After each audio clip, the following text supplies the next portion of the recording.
저희가 성장하는 교회들의 8가지 가치에 대한 이야기를 하고 있습니다. 저번 주에 1강을 했었고 오늘 2강을 이어서 하려고 합니다. 우리 이영선 권사님께서 좋은 교회 될 수 있게 해달라고 기도하셨죠. 좋은 교회가 그냥 되지는 않죠. 뭐 청소해서 좋은 교회 된다면요, 뭐 얼마든지 하겠지만 좋은 교회가 되기 위해서는 성도들이 좋은 성도가 되어야 좋은 교회 되겠죠. 맞나요?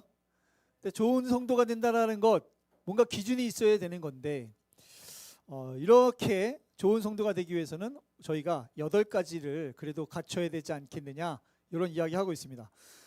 저번 주에 우리가 8가지를 한번 좀 읽어봤는데, 자, 8가지가 이렇게 되어 있어요. 첫 번째가 읽어볼까요? 첫 번째, 두 번째, 세 번째,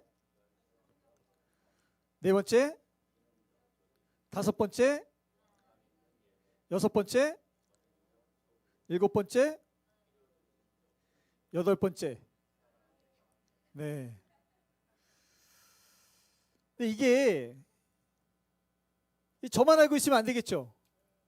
우리가 교회를 함께 기도하면서 일구어 가고 있는데 하나님 앞에 이렇게 세워갈 때 이게 저만 가지고 있으면 안 되고, 우리 최소한 이 교회가 좀 부흥하기를 소망하고 또 헌신에 대한 마음이 있는 여러분들 정도는 이런 걸 좀 알고 있어야 되지 않을까요?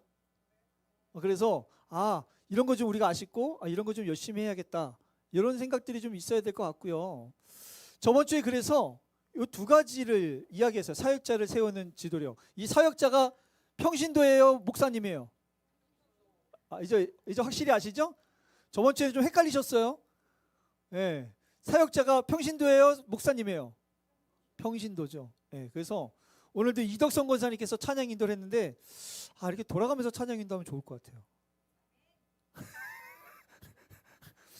돌아가면서 한 명 한 명 돌아가면서 찬양 인도를 하면 아마 아침에 눈을 떴을 때 찬양 인도하는 날은요, 쉬지 말고 기도하라가 절로 될 거예요.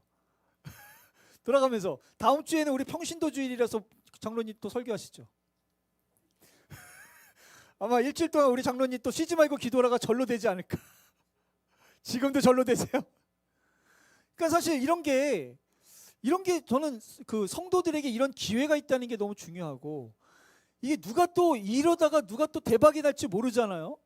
이렇게 여기저기서 성도들 안에 이런 어떤 사역자 되는 일들이 좀 일어나야 되고, 그렇기 때문에 또 좋은 사역자가 되기 위해서는 좋은 은사들을 발견하기 위해서 교회가 열심히 또 지지해주고 또 격려해주고 기회를 주고 이래야 되지 않겠습니까? 저희 교회는 좀 더 그러려고 애쓰고 있고요.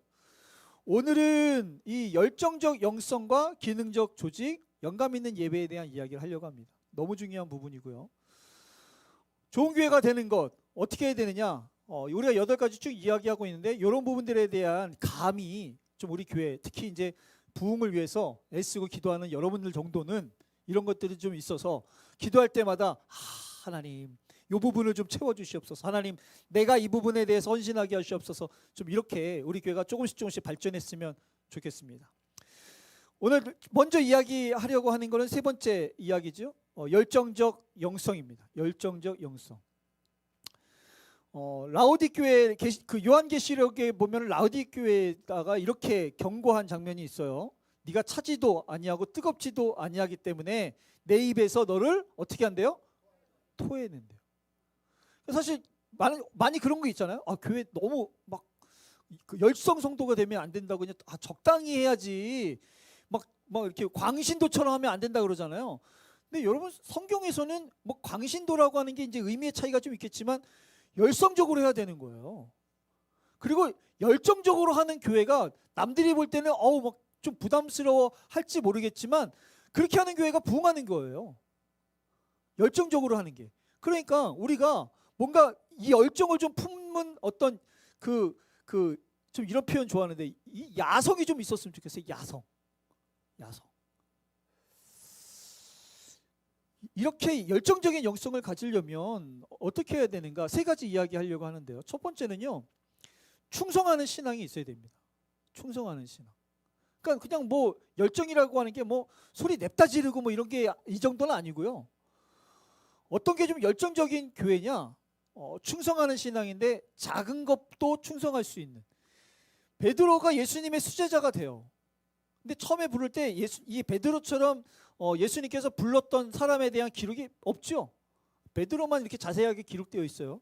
예수님께서 어느 마을에 가가지고 베드로에게 아침에 배를 빌려달라고 합니다. 이때 근데 베드로가 어떤 상황이었냐면 밤새도록 고기를 잡으려고 했는데 한 마리도 잡지 못하고 실패감 가운데 좌절감 가운데 그냥 있었어요.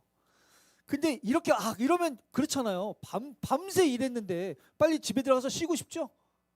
근데 예수님께서 뭐라고 그러냐면 빨리 들어가서 집에 쉬고 싶은데 오늘 허탕 쳐가지고 빨리 쉬고 싶은데 예수님께서 배를 좀 띄워달라는 거예요. 좋아요, 안 좋아요? 왜 하필 네 배야? 왜 하필 네 배야? 예수님 왜 하필? 아니 고기 좀 잡아가지고 마음에 여유 있는 배 하면 되잖아. 한 마리도 고기 잡지 못한 베드로의 배냐고 왜? 근데 고기를 이렇게 그물을 정리하고 있는데 배를 이제 띄웁니다. 이것도 사실은 좀 굉장히 불편할 법한데 뭐라 그러냐면 깊은 곳에 그물을 던지라는 거예요. 밤새 던졌다고. 밤새. 근데 또 던지라는 거예요. 그것도 아니 예수님이 어부예요? 아니잖아요. 고기가 어디서 잡히는지 언제 잡히는지 누가 더 잘 알아요? 베드로가 잘 알아요? 예수님이 잘 알아요? 베드로가 잘 알겠죠. 예수님이 뭘 알아? 그런데도 불구하고 베드로가 작은 것부터 충성하는 거예요. 베드로가 예수님의 수제자가 되기까지의 그 과정을 보면요, 작은 것을 충성하다 보니까 굳이 그런 것도 충성하다 보니 수제자가 되는 겁니다. 그거 충성해서 뭐가 달라집니까? 그때 달라져요. 제가 그런 얘기하지만 여러분 위대한 일은요 소소한 일들을 해낸 것부터 시작됩니다. 그래서 열정적인 영성이라고 하는 건 우리 교회가 작은 것들을 해봅시다라고 이야기할 때 그 작은 것에 충성하는 것으로부터 열정이 만들어지는 거예요. 그거 뭐 그까짓 거 뭐 나 하나쯤이야? 절대 안 되죠. 이 열정적인 영성에 또 뭐가 있냐면 이 열정에 대한 건요 뭐라고 되냐? 많은 사람들이 이렇게 얘기해요. 열정은 강도가 아니라 뭐라고요? 지속성. 그러니까 어느 날 갑자기 화이야 이렇게 하는 게 열정이 아니라는 거예요. 그래서 왜 그릿 제가 설명해 드렸죠. 예전에 그릿. 성공한 사람들 재능은 다 같이 갖추고 있는데 재능을 갖춘 사람들 중에 어떤 사람은 성공을 못하고 어떤 사람은 성공하더라. 이걸로 열심히 연구했더니 성공한 사람들이 뭐가 있느냐? 재능이 아니라 열정적으로 지속적으로 할 수 있는 힘이 있더라. 이겁니다. 지속적으로 할 수 있는. 우리가 부흥을 위해서 애쓰고 있습니다. 결국 부흥하는 교회는요 잠깐 이러고 반짝하는 게 아니고 부흥을 위해서 지속적으로 기도하고 지속적으로 노력하고 지속적으로 애쓰는 교회들이 결국에는 뭐 하겠어요? 부흥하는 거죠. 근데 뭐 절기에 반짝하고 뭐 언제 뭐 하자 그러니까 그때 반짝하고 그때 반짝 기도하고 그때 반짝 전도하고 그때 반짝하는 거는 그게 열정이 아니라는 거예요. 열정은 1년 내내 지속하는 거예요. 오늘 운영위원회 하겠지만 저는 벌써 운영위원회 때 지금 고민하고 있는 게 있어요. 맥주감사절 뭐 하지? 맥주감사절이 언제예요? 7월 첫째 주예요. 우리 또 뭐 해야 되잖아요. 그죠? 뭐 하겠어요? 달란트 잔치? 여러분 지속적으로 하는 거예요. 되든지 안 되든지 그냥 지속적으로 하는 거예요. 되든지 안 되든지 지속적으로 기도하는 거예요. 여러분 열정은요 지속성이에요. 열정적인 교회는 지속적으로 하는 거예요. 목사님 그거 해봤자 안 되는데 안 돼도 지속적으로 하는 거예요. 어떻게 해요? 사는 방법이 그거밖에 없는데. 지속성을 가지려면요 그냥 지속적으로 합시다라고 사실 되는 문제는 아니고 성경에 보니까 두 가지가 필요합니다. 첫 번째는 지속적이기 위해선 관계가 필요해요. 베드로가 예수님을 배신했어요. 저주하고 도망갔어요. 그러면 만약에 예수님하고 관계가 없으면 예수님 저는 피해 다녔을 것 같아요. 근데 그럼에도 불구하고 예수님이 좋은 거예요. 그럼에도 불구하고 예수님이 그리운 거예요. 그러니까 예수님께서 그 갈릴리 바다에서 예수님 배신하고 갈릴리 바다에서 고기 잡는데 마음속에는 늘 누가 있는 거예요? 지금 베드로 안엔 예수님이 있는 거예요. 그러니까 저기서 누가 있는데 예수님이다 하니까는 겉옷을 집어던지고 달려가서 예수님을 만나잖아요. 왜요? 관계가 있으니까 되는 거예요. 관계가 있으니까. 맞죠? 여러분 지속적으로 하나님 앞에 지속적으로 신앙생활 하기 위해서는 반드시 필요한 건 관계예요. 관계. 베드로가 그렇기 때문에 예수님 앞에 배신을 하고 저주를 했어도 달려갈 수 있었던 거죠. 또 하나는 뭐냐면 여러분 교육이 필요합니다. 교육. 알면 해요. 맞죠? 그거에 대해서 확실히 알면 그래도 더 해요. 우리가 만약에 고등학교, 중학교로 돌아가면 공부 열심히 할 것 같지 않아요? 그래도 안 해요? 공부는 내 길이 아니에요. 그때 잘 몰랐어요. 저는 그때 이렇게 그 공부가 그렇게 중요한지 몰랐고, 공부를 했을 때 인생이 달라질 수 있는, 사실 인생이 달라질 수 있는 방법이 복권 당첨되는 거 말고 얼마나 있어요. 근데 만약에 중학교 때 죽으라고 공부하고 고등학교 때 죽으라고 공부하면 훨씬 더 기회가 많지 않을까요? 이거 우리 알잖아요. 알고 만약에 중학교로 가면 조금 더 하지 않을까요? 내 인생을 바꿀 수 있는데? 라고 우리 애들한테 아무리 얘기해도 우리 애들 알아요, 몰라요? 교육이 안 돼 있어요. 이런 거죠. 이런 게 확실하게 교육이 돼 있으면요, 지속적으로 하는 거예요. 확실히 아니까. 근데 이거에 대한 확신이 없어요. 교육이 계속 안 돼 있어서 확신이 없으면 이거 해서 뭐해? 이거 해서 어디다 써? 이러고 안 한다라는 거죠. 신앙생활도 마찬가지입니다. 그러니까 예수님이 뭐라 그러냐면 내가 분부한 모든 것을 어떻게 하라고요? 가르쳐 예수님께서 그냥 천국 복음을 선포하라고 하지 않았어요. 그거 갖고 안 돼요. 그러니까 교회에서는 뭐 해야 되냐면 계속 교육시켜야 되는 거예요. 계속 교육시키다 보면은 믿음이 들어가든지 세뇌가 되든지 둘 중에 하나가 된다고. 그러니까 계속 해가는 거예요. 근데 이게 안 되면 그거 해서 뭐 하겠어. 은혜 받으면 될 것 같은데 은혜 못 받으면 또 떨어져가지고 그거 뭐. 근데 교육이 계속 돼 있으면 죽이 되든 밥이 되든 그렇게 사는 거예요. 그 성경이 뭐라고 되냐면 이렇게 돼 있어요. 제자들이 사람들한테 복음을 전하니까 그거 전하지 말라 그랬더니 당당하게 이야기해서 완전히 바뀌지 않습니까? 그러면서 예수님이 하신 말씀이 보혜사 아버지 이름으로 보내신 성령이 그가 너희에게 모든 것을 가르치고 너희에게 말한 모든 것을 생각나게 할 거래요. 가르쳐서 생각나게 할 거래요. 근데 교육이 되어 있지 않으면 생각날 게 별로 없어요. 교육이 되어 있는 것들이 나중에 생각이 나는 거예요. 그래서 내가 포기하려고 할 때 그치 맞자. 그치. 그때 목사님이 그랬지. 성경에 그렇게 기록되어 있지. 그러면서 내가 포기할 때쯤에 또 생각나게 하시고, 내가 그만두려고 할 때 또 생각나게 하시고, 내가 좌절하려고 할 때 또 생각나게 하시는 게 성령님이 생각나게 하시는 거예요. 여러분 교육에 돼 있는 사람들이 생각이 나서 또 한 번 열심히 하고 또 한 번 열심히 해가는 겁니다. 그러니까 여러분 교회에서는 교육하는 곳이에요. 가르쳐야 돼요. 계속 가르쳐야 돼요. 끊임없이 가르쳐야 돼요. 예수님께서 제자들을 뭐 했느냐? 끊임없이 가르쳤어요. 맞죠? 그러니까 사실 교회에서 설교만으로는 부족해요. 이런 지식적인 부분들을 계속 이야기할 수 있어야 되는 거고, 성도들도요 그냥 듣는 것만으로 부족해요. 알아야 돼요. 성도들이 알아야 돼요. 좋은 교회는 성도들이 많이 하는 거예요. 그래서 우리가 이 정도만, 제 생각에 이 정도만 우리가 정말 이렇게 많이 아셔서 흔들림 없는 지식과 믿음을 갖고 있으면 이단이 와서 흔들려고 하다가 은혜 받고 변하지 않겠어요? 아닌가요? 이단 때문에 교회가 찢어진 것은 이단이 문제예요? 걔네들을 전도 바꾸지 못한 교회의 부족함이 문제예요? 제 말이 좀 너무해요? 바울도 그랬잖아요. 바울도 원래 그 당시에 보면 이단 아니에요? 바울이 그 당시에 이단 같은 사람들 전도하러 다닌 거 아니에요? 맞죠? 그러면 이단이 왜 문제야? 불쌍한 사람들인데. 그들에게 우리가 진리를 제대로 알려주지 못하고 가르치지 못하고 분명하게 보여주지 못한 게 문제 아니에요? 왜 이단이 문제예요? 교회가 연약하니까 이단을 무서워하면서 행여나 이단들이 와서 흐트릴까 봐. 왜 우리가 부족하고 연약하니까 이게 문제지. 왜 우리가 이단을 무서워합니까? 저번에 제가 그 편지 왔다 그랬잖아요. 어느 여자 권사님, 저는 어느 여자 권사님입니다. 복음에 대해서 막 썼는데 감동받았다고. 제가 이단이었으면 찾아가려고 그랬어요. 은혜 받았다고 얘기하려고. 진짜로. 우리가 이단을 무서워해야 돼요? 이단이 우리를 무서워해야 되는 거 아니에요? 동의하십니까? 저는 우리 선정교회가 그 정도 수준은 좀 됐으면 좋겠어요. 이단 그까이 거 뭐 와가지고 한번 얘기해 보면 나중에 또 기회가 되면 설명할게요. 그 되도 안 되는 얘기들 많이 해요. 우리가 모르니까 되도 안 되는 건지도 몰라서 그 대꾸를 못 하는 거지. 자, 지속적인 것들이 중요합니다. 세 번째는 뭐냐? 열정적인 영성은요.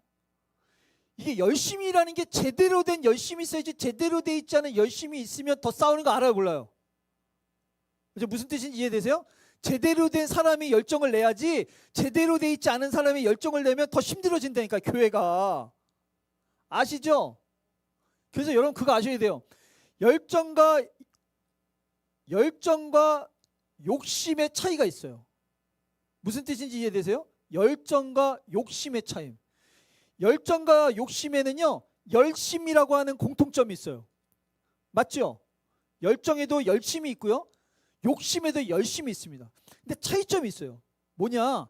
열정은요, 하나님을 위해서 하는 거니까 하나님을 위해서 언제든지 내려놓을 수 있을 때 이걸 열정이라고 말할 수 있어요.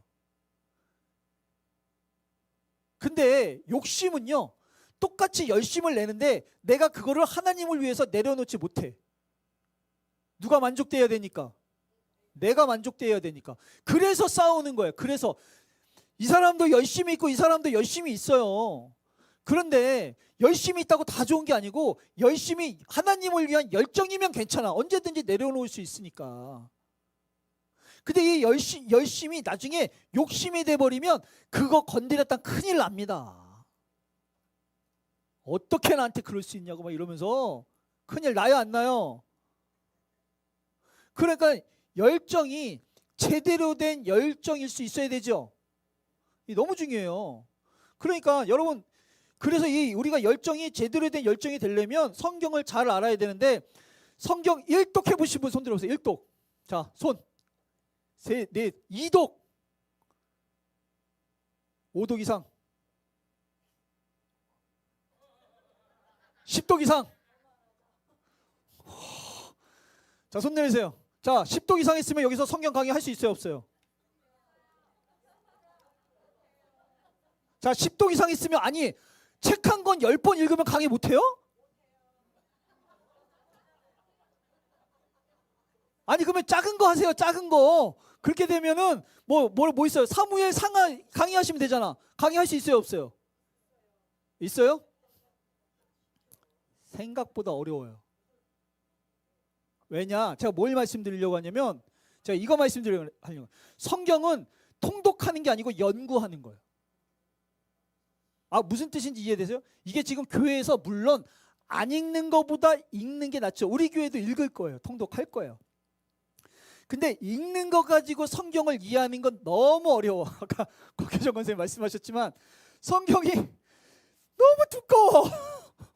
그래서 이게 창세기 그냥 뭐예요? 레위기, 창세기, 출애굽기, 레위기, 민수기 갔는데 갑자기 창세기가 기억이 안 나.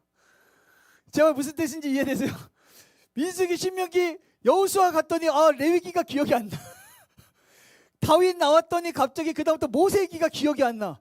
이래가지고 가면 갈수록 뒤에가 계속 잊혀지잖아요. 왜냐면 두꺼우니까.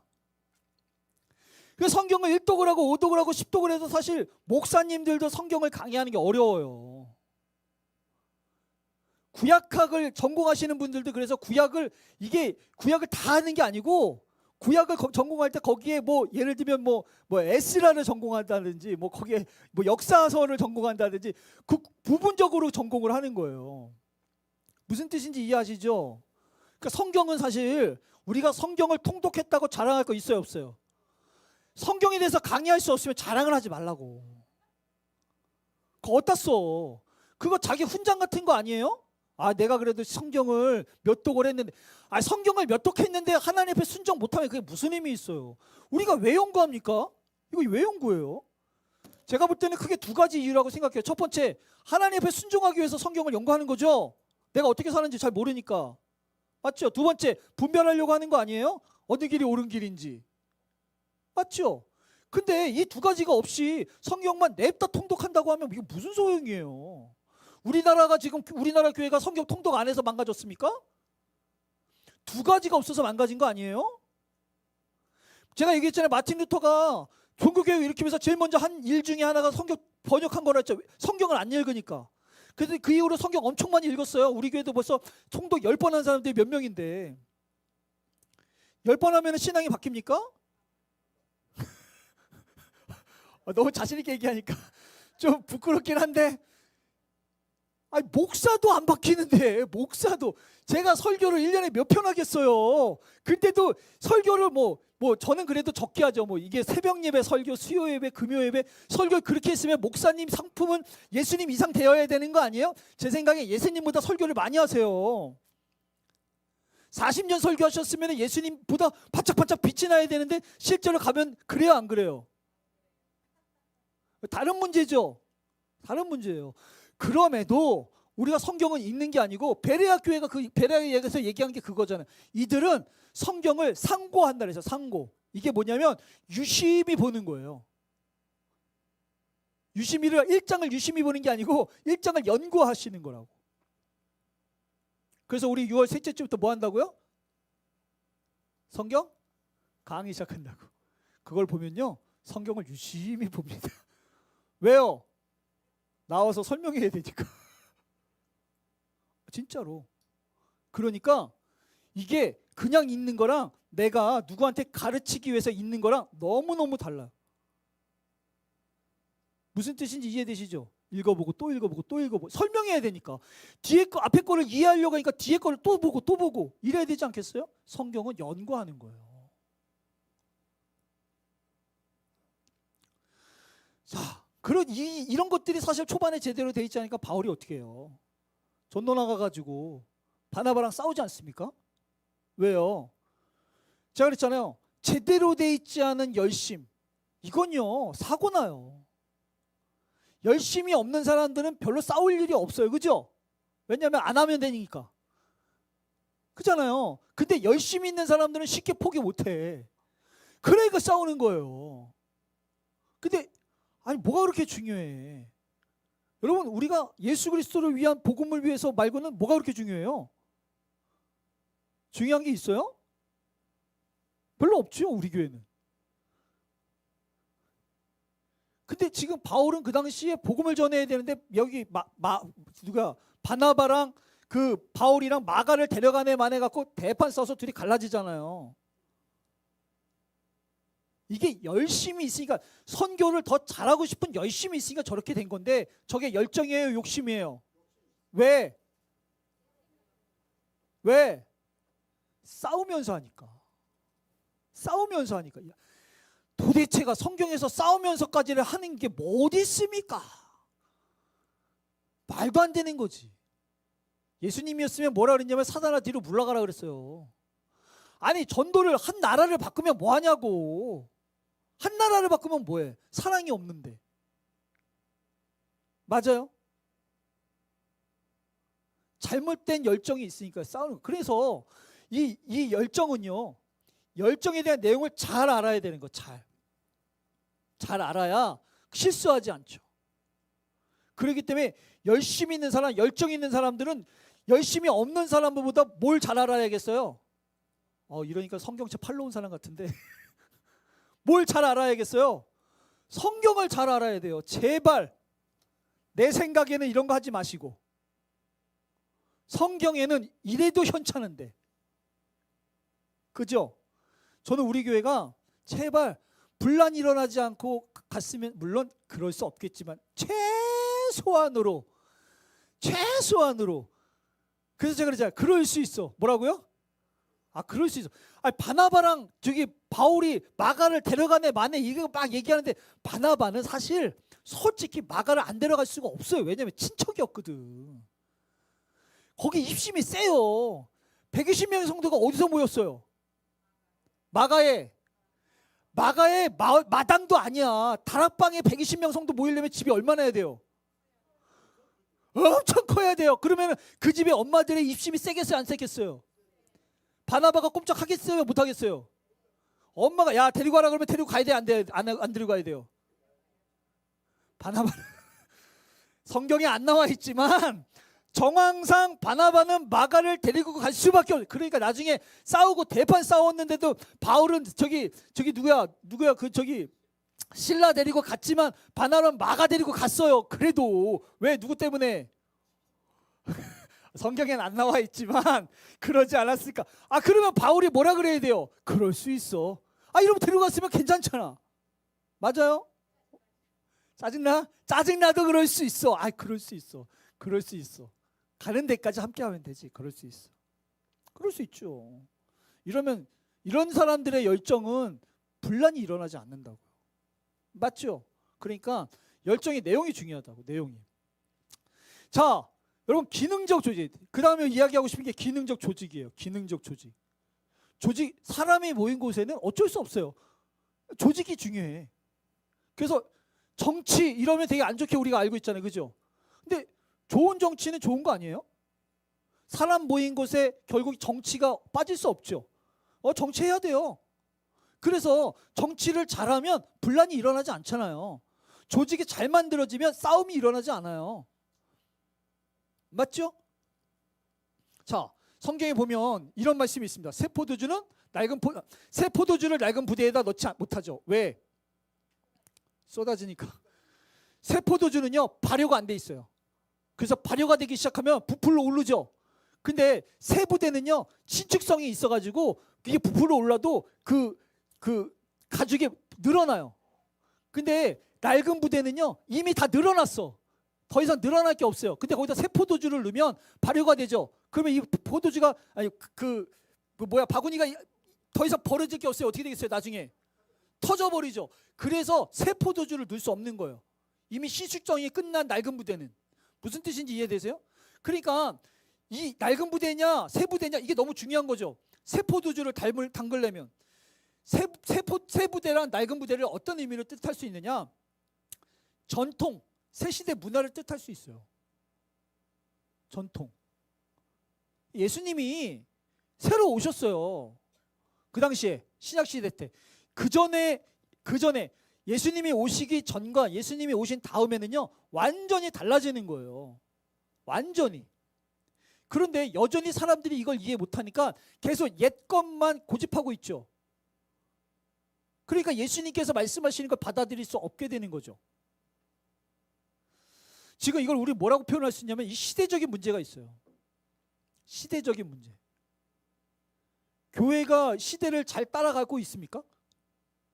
어떻게 생각하세요? 옛날에는요 시대를 선도했어요. 선교사님들이 막 오시고 또 서구 문화를 빨리 교회에서 받아들여서 교회에 가면은 신문화들을 막 경험했어요. 예전에는. 그래서 교회 가면 재밌는 거예요. 앞서간 시대를 경험할 수 있으니까. 근데 지금은 어떠세요? 어림도 없죠. 여러분 코닥과 후지필름 기억나십니까? 코닥 필름, 후지필름. 이제 어르신들은 많이 아시죠? 우리 청년들 잘 모르지? 필름이라는 게 있었어 옛날에는. 아주 놀랍지? 필름이 없으면 사진이 안 찍혀. 근데 우리 때는 다 있었잖아요. 후지필름, 그 코닥 필름, 그죠? 요즘에 찾아보기 힘들죠. 근데 여러분 그거 아십니까? 코닥 필름은요 일찌감치 거기는 그 폐업 신청했어요. 근데 후지는요 달라요. 아직도 살아남았어요.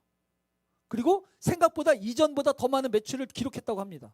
저기 여기 성경이 아니라 여기 그림 보면 코닥 필름이 2012년도에 파산 신청을 했다고 합니다. 근데 저 높은 그림은요 뭐냐면 저게 그 후지 필름의 영업이익이에요. 근데 저게 매출과 영업이익이 이게 쭉 있는데 높아지죠. 같은 필름 회사인데 달라졌어요. 왜 달라졌느냐? 이 두 회사의 행보가 다릅니다. 자 이게 보면 후지 필름이 코닥 필름은 오로지 필름만 만듭니다. 실제로 나중에 보면 나중에 알려졌는데 거기서 그 디지털 카메라를 기술적인 걸 먼저 발견했는데 이걸 만들면은 디지털 카메라가 만약에 상용화되면은 사람들이 필름을 사겠어요 안 사겠어요?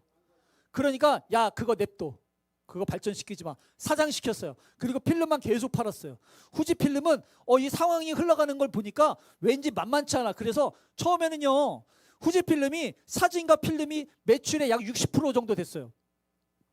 그런데 이게 상황이 이렇게 변화되는 걸 보니까 저거를 3%로 줄여요. 그리고 다른 상품들을 발전을 막 시킵니다. 그래서 매출이 올라가는 거예요.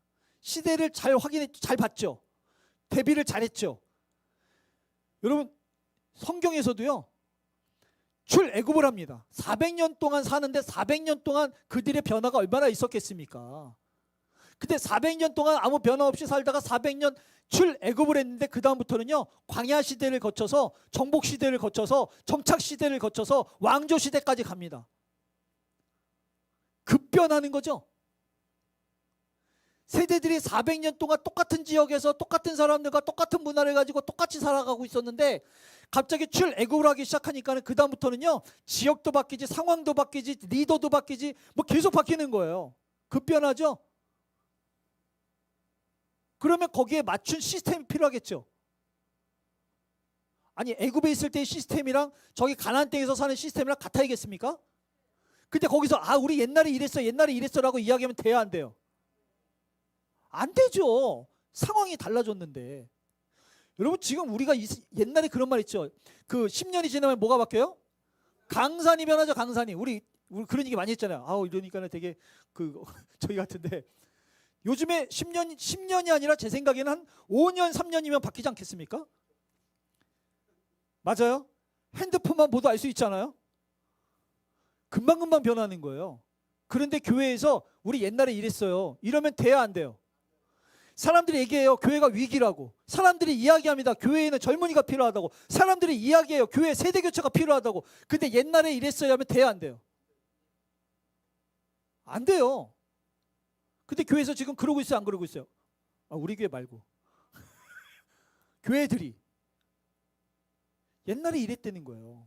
그래서 저 아직도 기억나요. 제가 20년 전에 찬양 팀을 이렇게 꾸리고 있었는데, 어느 교회 가면 이 드럼을 본당에다 넣어도 되느냐 안 되느냐 가지고 엄청 싸웠대요. 옛날에 그런 거 많이 있었죠. 드럼이 어떻게 본당에 있냐. 그래서 거기는 드럼을 어쩔 수 없이 드럼에 찬양할 때 드럼이 필요하니까 드럼을 치고 끝나면 드럼을 빼는 거예요, 예배당에서. 그럴 때가 있었어요.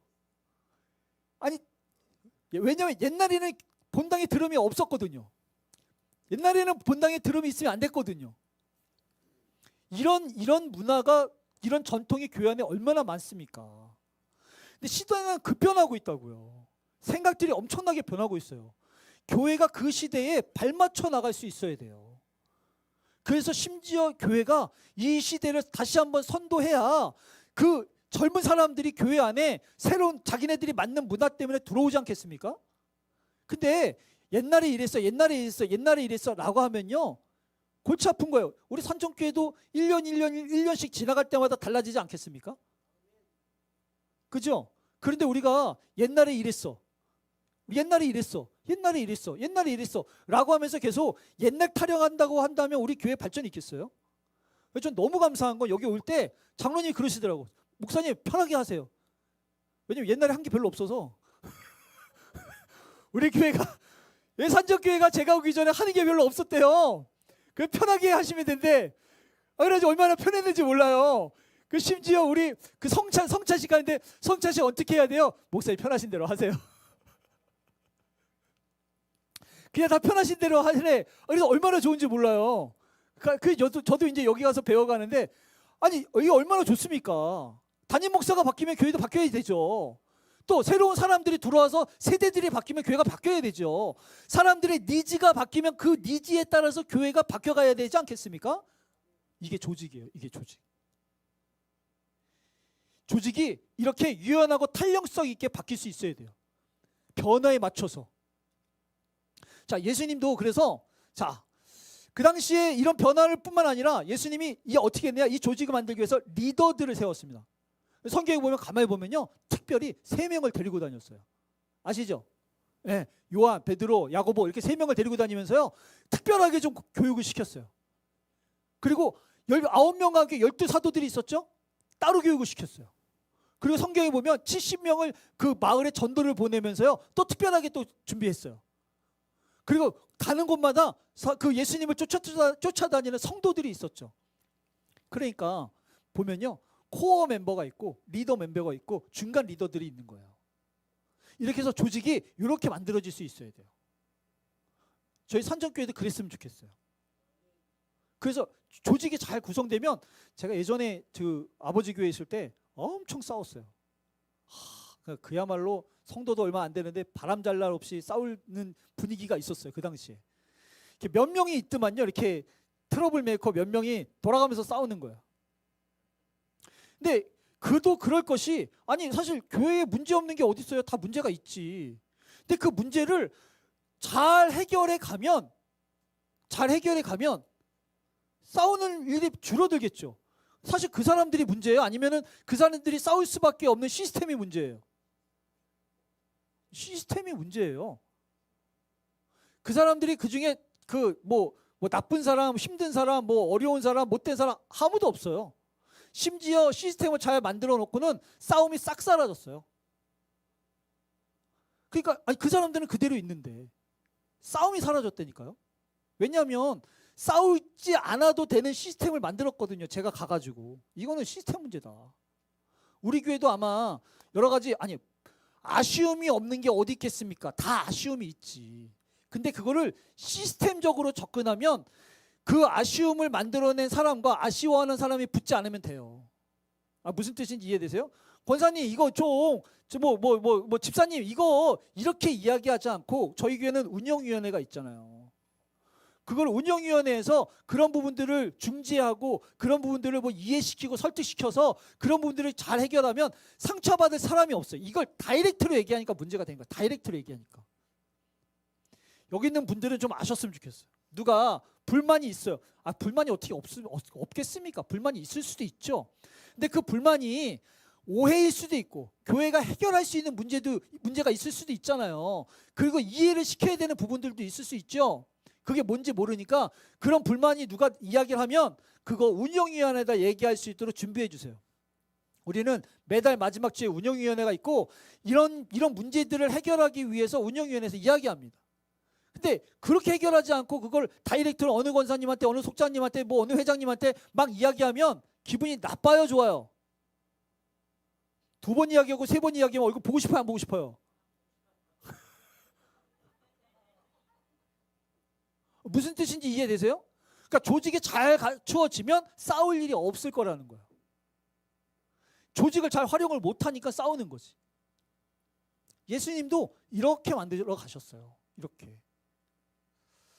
자, 그래서 지도자를 키우는데 이 느헤미야가 그렇게 했죠. 느헤미야도 성벽을 건축하는데 52일 걸립니다. 방해하고 느헤미야 죽이려고 협박하고 막 난리를 쳤어요. 난리를 쳤는데도 불구하고 느헤미야가 왕 옆에서 정치하던 사람 아니었습니까? 정치꾼이라고 할 수 있죠. 그 왕한테 포도주 아무나 따를 수 있는 거 아닙니다. 그럼 왕 옆에서 얼마나 그 당시에 페르시아가 엄청나게 컸었는데 그 수많은 정치의 그 모습들을 얼마나 많이 봤겠냐고요. 그러니까 느헤미야는 딱 예루살렘에 가자마자 예루살렘을 싹 둘러봐요. 밤에 몰래. 그리고 머릿속에서 그리는 거예요. 조직을 어떻게 짤까. 그리고 조직을 짝짜는 거예요. 여기는 누가 맡고 여기는 어떤 일들을 하고 여기는 어떻게 일을 하고 딱 조직을 짝짜니까 52일 만에 완공하잖아요. 그냥 하나님의 은혜로 되는 게 아니에요. 조직이 잘 갖춰져야 돼요. 교회가 커지면 커질수록 조직은요 더 탄탄하게 잘 갖춰져야 돼요. 그러니까 우리는 특별히 팀장님들이 계세요. 팀들이 있고 이 팀장님들과 팀들이 어떻게 정말 이렇게 능동적으로 잘 만들어가고 효율적으로 어떻게 잘 운영될 수 있을까 계속 고민하면서 만들어갈 수 있어야 돼요. 예수님도 그래서 70인들을 아까 전도에 또 말씀드렸죠. 자, 그 다음에 기능적 조직은요 성령의 인도함을 받을 수 있어야 돼요. 이게 회사하고 다르잖아요. 우리는 어쨌든 우리가 이익을 추구하는 조직이 아니고 하나님의 뜻을 이루어가기 위한 조직 아닙니까? 맞나요? 그래서 저는 교회들마다 찬양팀이 되게 잘 준비되어 있는 데가 그나마 좀 있어요. 중요하다 생각하고 연습도 하고. 근데 그렇게 중보팀을 활용하는 교회는 좀 많이 못 봤어요. 그냥 기도 제목 이렇게 나눠지면 가서 기도하세요. 그래서 그 골방에 가지고 냅다 기도만 하는 게 보통 중보팀이죠. 근데 그 중보팀이 사실 제가 생각할 때는 하나님의 메시지를 받을 수 있는 눈과 귀라고 생각하는데 그 중보팀이 교회에 핸들링하는 교회는 거의 없어요. 그냥 저기 가가지고 보이지 않는 곳에서 기도만 하는 거지. 저는 그렇게 생각하지 않습니다. 지금 우리 교회는 그렇게 하지 않고 있어요. 금요일마다 우리 중보팀이 있는데 거기서 같이 기도하고 거기서 같이 기도하는 거에 대해서 마음 나누고 이런 것들을 기반으로 우리 교회를 어떻게 이끌어갈까 고민하면서 그것이 운영위원회에서 이야기되어지고 있어요. 제가 원하던 교회예요. 제가 어디 가서 그렇게 이야기해요. 그래서 제가 중보팀이 너무 필요했었고 중보팀에 제가 항상 나가고 거기서 같이 기도하고 같이 나누면서 그걸 기반으로 운영위원회에서 이야기하면서 교회를 운영해 갑니다. 어디 가서 우리 교회 그렇게 한다고 말씀하세요. 우리 교회 좋은 교회예요.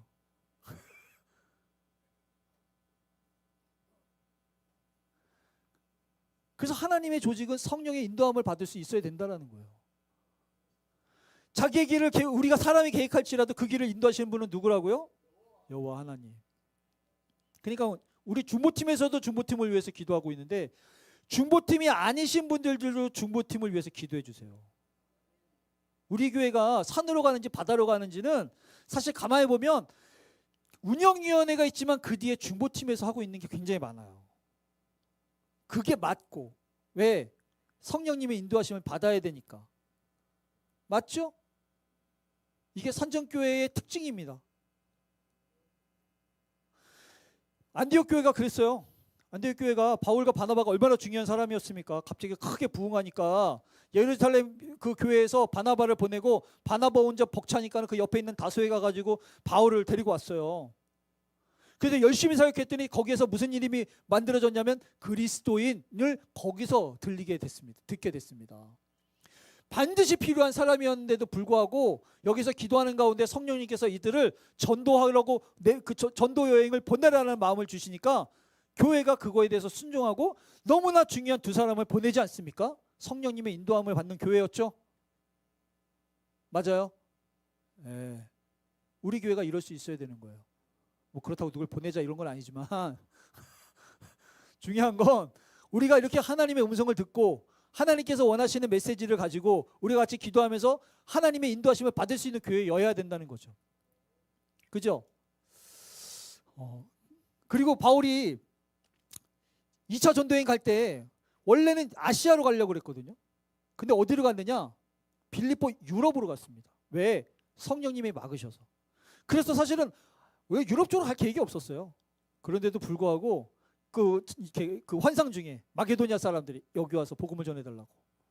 그러니까 그 인도함을 받고 본인의 계획을 바꾸어서 아시아가 아니라 유럽으로 가지 않습니까? 성령님의 인도함을 받는 거죠.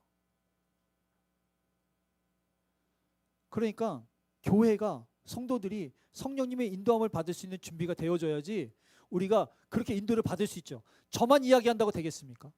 중보팀만 이야기하는 걸로도 안 돼요. 우리 교회가 이런 기본적인 마인드를 가지고 있어야 돼. 그래서 우리가 계획을 이렇게 했는데 기도하는 중에 목사님, 장로님, 권사님 이런 마음을 자꾸 주시는데 어떡하죠? 그럼 같이 기도해보죠. 그래서 우리의 계획들이 수정될 수도 있어야 되는 거죠. 그게 인도함 받는 거죠. 마지막은 영감 있는 예배입니다.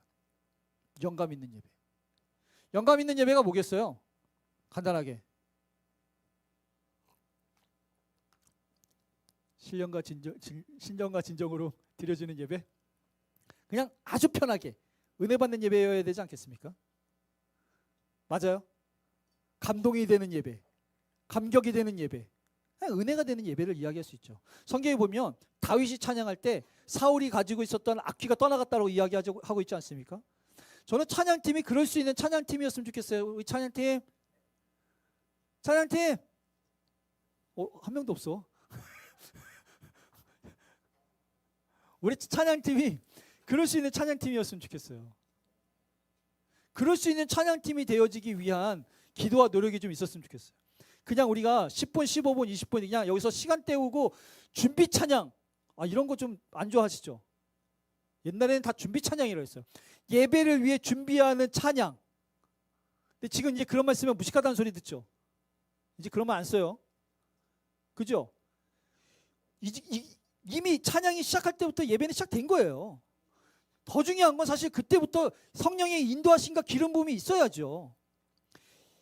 제가 정말 바꾸고 싶은 것 중 하나예요. 제가 이렇게 찬양을 하면서 경험한 하나님의 그 기름 부으심이 정말 많은데 나중에 시간이 되면 자, 그래서 어쨌든 다윗이 찬양할 때 그런 일들이 일어났다는 거야. 그런 찬양팀이 필요하고 그런 찬양이 필요합니다. 베드로가 설교할 때요 3,000명이 그 회개하고 돌아왔어요. 성령의 역사를 통해서. 이천성 목사가 그런 설교를 해야겠죠. 주여 기도해 주세요. 그리고 기도가 그렇게 기도가 되지. 당시 사마리아에서 빌립이 가가지고 전도했더니 사람들이 막 믿는 거예요. 그 빌립 지사가 그거 한 걸로 부족하니까 당시 베드로와 요한이 거기 찾아가거든요. 그래 거기 있는 사람들이 기도하니까 거기에 성령이 임해요. 기도해 주니까. 그래서 저는 오늘도 설교 시간에 이렇게 설교 끝나고 기도해 주는 시간들이 있었지만 저는 사실 이런 거를 좀 많이 했으면 좋겠어요. 설교하고 반드시 기도하고 결단하고 기도해 주면서 응원해 주고 이런 거 있잖아요. 이게 하나의 세트로 만들 생각이긴 하거든요. 왜냐하면 말씀만으로는 사실 말씀 듣고 그래 이거지 라고 해서 살기가 쉽지가 않아요. 그래도 하나님 앞에 기도하면서 더 확신을 갖고 또 거기에서 하나님의 음성을 듣고 거기에서 또 하나님의 터치를 경험하고 이래야 되지 않겠습니까? 예배에. 그러려고 하는 거예요. 제가. 근데 더 바람은 뭐냐면 저만 기도해 주는 게 아니고 성도들에게도 그런 은사가 있겠죠. 신유의 은사 같은 거요. 곽효정 권사님. 아니 저에게만 은사가 있습니까? 아니죠. 여러분들에도 은사가 있죠. 하나님은 우리가 지체가 될 수 있도록 다양한 은사를 주셨어요. 이거를 이제 어떻게 우리가 발견하고 쓸 거냐에 대한 문제인데 안 해보면 어떻게 아냐고. 안 해보면. 그러니까 저는 설교 시간에 좀 이렇게 돼서 뭐 기도해 줬으면 좋겠습니다 라고 하면 물론 거기에 이제 손든 사람들이 어쩔 수 없고 또 거기에 감동이 안 된 사람들이 어쩔 수 없고 그래도 감동이 되시는 분들이 좀 많았으면 좋겠는데 주변에서 그런 분들이 가서 좀 안아주면서 기도해 주시고 뭐 손대서 기도해 주시고 이렇게 기도해 주시면 아니 얼마나 많은 사람들로부터 그 자유케 되어지는 역사를 경험하겠습니까? 성도들이 하면 안 돼요? 장로님 안 돼요? 장로님이 하시면 안 돼요? 장로님 하셔도 되잖아요, 그죠? 김한식 장로님 하셔도 되잖아요, 그죠?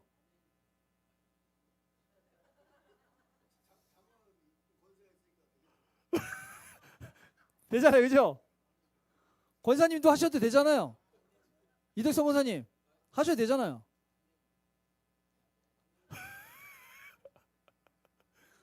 그죠? 예. 네. 집사님도 하셔도 되잖아요. 권식 집사님 어딜 보셔? 뭐 있어? 어딜 보시냐고. 하셔도 되잖아. 그죠? 아멘. 이런 교회 됐으면 좋겠어요. 이런 교회 되게 하소서. 할렐루야. 저는 하잖아요, 그죠? 저는 해요. 근데 우리 교회 저만 합니까? 제가 그랬잖아요. 이제는 여러분들이 해야 될 차례라고. 제가 이런 강의 왜 합니까? 제가 열심히 하겠습니다 하고 보면서 이 강의 합니까? 아니면 여러분들 이렇게 해주세요라고 생각하면서 강의합니까? 대답들을 안 하시네. 부탁드립니다. 자, 그래서 이 예배에 기름 부음이 있어야 된다는 거예요. 기름 부음이라는 게 뭐냐면 어노인팅, 막 이거 옛날에 이제 되게 유행인데 기름 부음이라고 하는 건 아주 간단하게 이야기한다면 하나님을 경험하는 걸 기름 부음이라고 할 수 있어요. 하나님을 경험하는 거예요. 어떤 시기든. 그런 걸 기름 부음이라고. 아, 저 목사님은 기름 부음이 있는 것 같아. 저 찬양팀은 기름 부음이 있는 것 같아. 저 교회는 기름 부음이 있는 것 같아. 아, 그 예배는 기름 부음이 있는 것 같아. 뭐 이런 얘기 하잖아요. 그거 그냥 아주 간단하게 기름 부음이 뭐냐면 하나님을 경험하게 되어지는 거 있죠. 뭔가 그 회심이 일어나고 감동이 돼서 막 뭐 하나님 앞에 고백을 하고 결단을 하고 막 하나님의 마음이 충만해지고 회복이 되고 막 이런 거 있잖아요. 이렇게 하나님을 경험하는 걸 그냥 편하게 기름 부음이다 이렇게 이야기할 수 있어요. 예배를 통해서, 찬양을 통해서, 설교를 통해서, 기도를 통해서 그런 예배들이 영감 있는 예배가 되는 거죠. 여기서 제가 할 수 있는 것은 사실 저거 하나예요. 설교 하나. 이건 제가 해야죠. 열심히 할게요. 열심히 하잖아요, 저. 그죠? 그럼 이제 누가 열심히 해야겠어요? 저 열심히 하잖아요. 저 열심히 하니까 이제 누가 열심히 해야겠어요? 같이 열심히 해야 될 거 아니에요? 같이. 장로님, 그죠? 아멘. 자, 영감 있는 예배가, 이런 기름 부음 있는 예배가 만들어져야 되고, 또 하나는요, 뭐가 있어야 되느냐? 바로 담대한 반응이 있어야 돼요. 담대한 반응. 성경에는 이렇게 담대하게 반응하는 사람들이 주인공이 됩니다. 우리 최유한 집사님처럼. 어쩔 수 없어요. 이게 진짜예요. 이게 열정이고 간절함이고 이런 것들을 통해서 영감 있는 예배가 만들어지는 거예요. 아, 내가 진짜 내 인생을 여러분들한테 보여줬으면 좋겠다니까. 얼마나 많은 팀들과 얼마나 많은 단체들과 얼마나 많은 예배들을 내가 경험했는지를 정말 제가 보여드리고 싶어. 근데 저 또한 그런 수많은 그런 공동체와 예배를 드려보면서 그 하나님의 기름 부으심 있는 영감 있는 예배가 만들어지는 것 가운데 절대적이진 않지만 대부분은 그것에 이렇게 담대하게 반응하는 사람들이나 열정들이나 야성들이 있었어요. 동의하시죠? 우리나라에서도 그랬었잖아요. 기도원 보세요.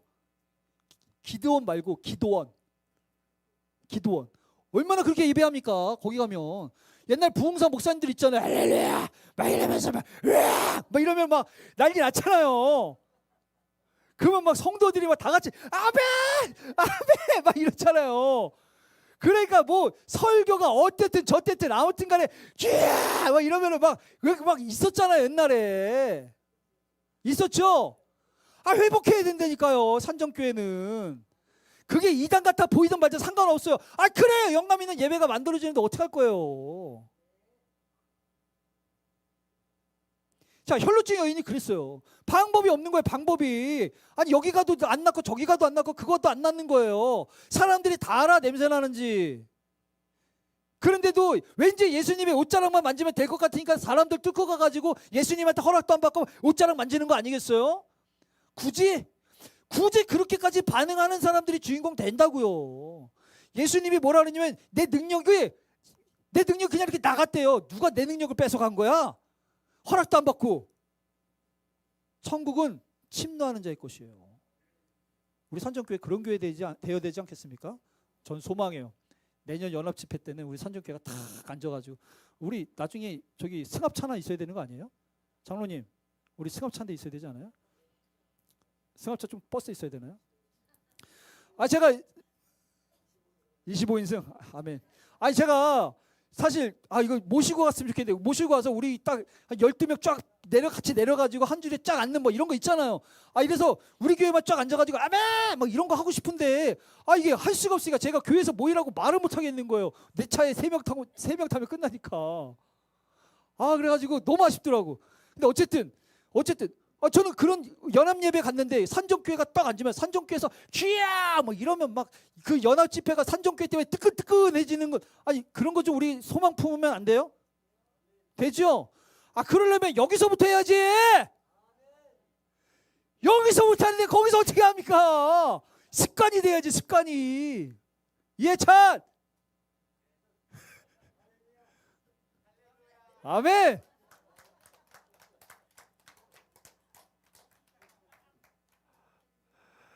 바디메오도 그랬잖아요. 바디메오도. 아우, 산정교회 시끄러워. 산정교회 왜 이렇게 나대? 산정교회 왜 저래? 알게 뭐예요? 그런 교회가 부흥하는데. 할렐루야. 다음 주에 우리 전도 나가나요? 어떻게 전도해야 될지 또 얘기해 봅시다. 경찰이 오면 어때? 아니, 우리가 잘못해서 경찰 만나는 것도 아니고 복음 전하다가 경찰 만나는데 창피합니까? 창피한 사람 아무도 없잖아요. 그죠? 그렇게 대찬 교회가 부흥하고 성장한다니까요. 그러니까 좀 우리 안에 그런 열정을 좀 갖췄으면 좋겠다고요. 최유한 집사님이 제가 조금 안쓰럽대. 목사님 혼자 여기서 막 이러고 있는데 교회가 잠잠한 것 같아가지고 제가 그랬어요. 집사님 너무 좋아요. 우리 집사님 너무 좋아. 제가 기도했어요. 하나님 제발 좀 이런 저같이 이렇게 좀 나댈 수 있는 사람들 몇 명만 앉혀주면 좀 바뀔 것 같은데 말이야. 그런데 최유한 집사님 와가지고 오신 지 얼마도 안 됐는데 염치도 없이 저렇게 소리를 질러대니 너무 좋아.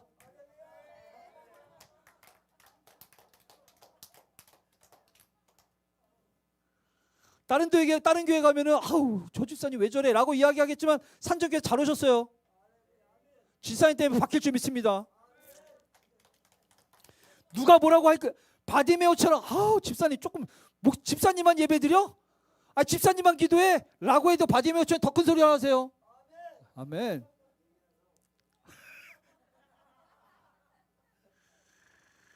이런 반응이 있어야 된다고요. 영감 있는 예배는. 저는 우리 설교 시간에 좀 이랬으면 좋겠어요. 할렐루야. 예. 자, 그다음 마지막에 끝낼게요. 자, 그다음 뭐가 필요하냐? 복음의 삶이 필요해요. 예배는요, 오기 전에 이미 준비가 돼 있어야 되는 거예요. 상한 심령으로 와야 되는 거고, 하나님의 약속이, 하나님의 음성을 들은 사람들이 오는 거예요. 베드로가 우리가 잘 알고 있는 것처럼 닭소리에 울었잖아요. 그죠? 만약에 예수님께서 닭소리로 너가 회개할 것이다 얘기 안 했으면 닭소리 듣고 회개했겠어요? 안 했겠어요? 안 했죠. 저 닭이 계속 꼬꼬댁 그럼 발로 차지 않겠어요? 시끄럽다고? 근데 저 소리를 듣고 회개할 거라는 이야기를 먼저 들었기 때문에 가끔 그런 게 있어요. 오늘 설교는 내 말씀 같아. 내 말씀. 왜? 그 전에 뭐 기도하다 받았고 뭐 예배 드리는데 감동이 있었고 뭐가 있었다는 거예요. 그러니까 그날 설교 죽 썼어도 이 설교를 미리 기도하면서 받았던 사람들은 은혜 엄청 받는 거예요. 그죠? 제가 잘해서예요? 미리 받아서예요? 미리 받아서예요. 그러니까 영감 있는 예배는요, 미리 이런 예배들이 있어야 되는 거예요. 자, 마지막은 뭐냐면 이런 상한 심령에 대한 마음이 있어야 되는 거예요. 여러분, 우리가 하나님 앞에 복음으로 살다 보면 힘들고 어려운 일 있죠. 좌절되고 절망하는 일 있죠. 때로는 우리가 억울하고 실망되는 일 있죠. 하나님 앞에 이렇게 애쓰고 힘들었는데도 불구하고 그 상한 심령으로 주님 바라보면 예배 어떻게 드리겠습니까? 다르게 드리는 거예요. 그러니까 사실은 이 예배를 위해서 우리가 6일을 열심히 살아야 됩니다. 예배를 위해서 6일을 열심히 살았을 때 우리가 여기 앉으면요, 여기서 이야기되어지는 모든 하나님의 말씀들이 새롭게 들린다니까요. 진짜 예배는 사실 그래서 여기서가 아니고 우리의 삶의 자리에서 드려지는 거예요. 주를 위해서 우리가 피 터지게 싸우면서. 엘리야가 그랬잖아요. 그런 사람들한테 까마귀가 찾아오는 거고요. 그런 사람들한테 하나님의 위로가 있는 거고요. 그런 사람들한테 하나님의 약속이 있는 거예요. 그러니까 목사님 설교 죽 썼다고 뭐라고 하지 마시고 내 삶에 이러한 삶의 자리들이 없었음에 대한 회개를 하셔야 된다고. 이번에 연합성회 때 하선이가 막 울면서 엄청 은혜 받았어요. 저는 못 받았는데. 왜요? 제 삶의 자리가 없어서 그래요. 근데 저런 고난이 있고 역경이 있고 하나님 앞에 고민이 있는 사람들은 설교가 어떻든 무슨 상관이야. 내 말씀이지. 맞아요? 그러니까 우리가 여러분 6일 동안 열심히 하나님 앞에 살아가는 거예요. 권인숙 집사님 전도 더 열심히 하세요. 포기하지 마시고. 네. 하나님 앞에 우리 모두가 하나님 앞에 그렇게 살아가는 거예요. 그래야 주일날 우리 예배가 영감 있는 예배가 만들어지죠. 우리 함께 그런 교회 좀 만들었으면 좋겠습니다. 오늘 강의 마치겠습니다. 교회가 그냥 좋은 교회 되는 거 아닙니다. 그냥 어쩌다 보니까 좋은 교회 되는 거 아니고요. 그냥 기도만 열심히 한다고 좋은 교회 되는 거 아니에요. 제가 여러 가지 이야기했어요. 저 열심히 할게요. 저는 지금보다 더 열심히 할 자신 있어요. 그리고 제 삶의 철학 중 하나는 나중에 시간이 지난 다음에 내가 그때 다시 돌아가서 그때보다 더 열심히 할 자신이 없다 할 만큼 열심히 하는 게 제 인생 철학이에요. 근데 저만 열심히 한다고 되는 게 아니잖아요. 우리가 지금 하나님의 은혜의 때를 가지고 있다면 이때 우리가 함께 열심히 해야 되지 않겠습니까? 교회를 좀 바꾸자고요. 교회를 바꿔서 누가 봐도 성장할 수밖에 없는 교회가 만들어졌으면 좋겠고, 그것이 결국에는 성도들의 복 아니겠습니까? 저와 여러분이 하나님 앞에 정말 그렇게 애쓰고 정말 몸부림쳐서 성장할 수밖에 없는 교회. 그래서 아까 이야기한 것처럼 이단이 왔는데도 은혜 받고 돌아갈 수 있는 정도의 교회 돼야 되지 않겠습니까? 그런 교회 되어지기를 부탁을 드립니다.